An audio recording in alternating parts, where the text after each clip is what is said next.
পর্যায়ের নেতৃবৃন্দ বক্তব্য রেখেছেন। তারা একটি কথাই বলেছেন, দেশনেত্রী বেগম খালেদা জিয়াকে মুক্তি দিতে হবে। আমি যদি সরকারকে প্রশ্ন করি, দেশনেত্রী বেগম খালেদা জিয়ার বিরুদ্ধে মামলা দিলেন কেন, সরকারের জবাব তাকে আটক করবার জন্য। যদি প্রশ্ন করি তাকে আটক করবেন কেন, কারণ দেশনেত্রীকে আটক না করলে গণতন্ত্রকে আটক করা যাবে না।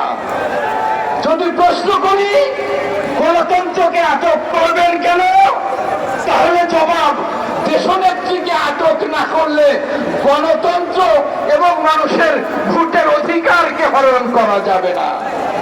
যদি প্রশ্ন করি দেশনেত্রী বেগম খালেদা জিয়াকে সাজা দিলেন কেন, সরকারের জবাব